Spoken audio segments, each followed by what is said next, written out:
বৈষম্যমূলক আচৰণ বুলি আমি ভাবিবলৈ বাধ্য হৈছোঁ। আজি আৰু অহাকালি 28-29 কোকৰাঝাৰ এই সদৰ থলত আমি পুনৰবাৰ ধৰ্ণাত বহিছোঁ। দুধনৈ কাণ্ডত উচিত ন্যায় বিচাৰ আমাক লাগিবই, ফাষ্ট ট্ৰেক কোৰ্ট আমাক লাগিবই, আৰু যি ভুক্তভোগী পৰিয়াল ভিক্টিম ফেমিলিক সাহায্য কম্পেনচেশ্যন দিবই লাগিব। আৰু আমি এইটোৱে মানে ধাৰণা কৰিছোঁ, ধন আলি যিগৰাকীয়ে ৰাস মেলাত কিশোৰী এগৰাকীক ধৰ্ষণ কৰিছিল, বেইলত আহিল 3 মাহ পিছত, ইয়াৰ পিছত গণধৰ্ষণ দলবদ্ধ ধৰ্ষণত লিপ্ত হ'ল বৈশাগু চাবলৈ যোৱা এই 2গৰাকী কিশোৰীৰ ওপৰত। ইয়াৰ পিছত আকৌ সি হত্যাকাণ্ডত লিপ্ত হ'ল। তিনিটা ঘটনা কৰা সেই যি মহা এটা যি ঘটনা, ইয়াৰ ওপৰত চৰকাৰৰ যি তৎপৰতা হ'ব লাগিছিল। কোকৰাঝাৰৰ মাটিৰ বিবাদ হৈছে, মন্ত্ৰী আহিছে, মাজবাটত 2জন মন্ত্ৰী গৈছে, আৰু ঢেকীয়াজুলি কাণ্ডত মন্ত্ৰী গৈছে, যোৱাকালি ঠেলামাৰাত আকৌ এটা কাণ্ড হৈছে, ৰেপ নিচিনা এটা কাণ্ড। আমি ধিক্কাৰ জনাইছোঁ সকলো কাণ্ডক, কিন্তু চৰকাৰে দুধনৈ কাণ্ডক লৈ পেলাই কোনো তৎপৰ হোৱা আমি দেখিবলৈ নাপালোঁ।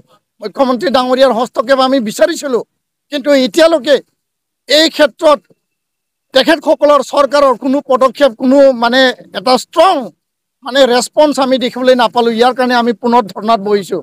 তো ইয়াৰ কাৰণে কোনো কাৰণত বৈষম্যমূলক আচৰণ, জনজাতি হোৱাৰ বাবে দুধনৈ কাণ্ড গাপ দিয়া হ'ল নেকি, গুৰুত্ব দিয়া নহ'ল নেকি, চৰকাৰৰ তৎপৰতা ক'তবা গাফিলতি কৰা হ'ল নেকি, এই প্ৰশ্ন আমাৰ জাগিছে। ইয়াৰ কাৰণে এই সৰু সৰু আন্দোলনৰ পৰা বৃহৎ আন্দোলন হ'ব।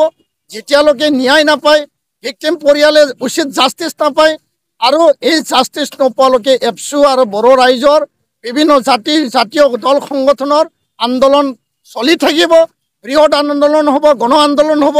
এই কথা আজি আমি পুনৰবাৰ দোহাৰিছোঁ, আৰু সময় থাকোঁতে চৰকাৰে উচিত বিবেচনা কৰি পেলাই ন্যায় প্ৰদান কৰাৰ কাৰণে কাম কৰিবলৈ আমি দাবী জনাইছোঁ এই মঞ্চৰ পৰা। ধন্যবাদ। ধৰ্ষণ হোৱাৰ পিছত পুলিচ প্ৰশাসন সজাগ হয়, ধৰ্ষণ হোৱাৰ পিছত চৰকাৰ মন্ত্ৰী সজাগ হয়। ধৰ্ষণ হোৱা আগতে কোন চক্ৰ, কোন মানে কালপিতবিলাকে কি কাণ্ড কৰি আছে, জেলত যাই পেলাই তেওঁ বেলত আহি আকৌ ধৰ্ষণ কৰিব, মাৰ্ডাৰ কৰিব, ইয়াৰ পিছত আকৌ জেলত যাব, তাৰ পিছত আকৌ ধৰ্ষণ কৰিব। এইটো অসমৰ কি কাণ্ড চলি আছে, সেই কথাটোলৈ আমাৰ সন্দেহ হৈছে। তো ইয়াৰ কাৰণে আইন ষ্ট্ৰং হ'ব লাগে, আইনে নিজৰ হাতত লৈ পেলাই আইনীভাৱে চৰম শাস্তি বিহিব লাগে। সেই কথাটো আজি আমি পুনৰ দোহাৰিছোঁ, আৰু কোনো এনেকুৱা চক্ৰৰ দ্বাৰা, বিশেষ এটা চক্ৰৰ দ্বাৰা, এনেকুৱা এটা চক্ৰক নিষেধ কৰাৰ কাৰণে সকলো ধৰণৰ পলিচি লৈ পেলাই চৰকাৰে আগবাঢ়িব লাগে, এইটোৱে আমাৰ দাবী।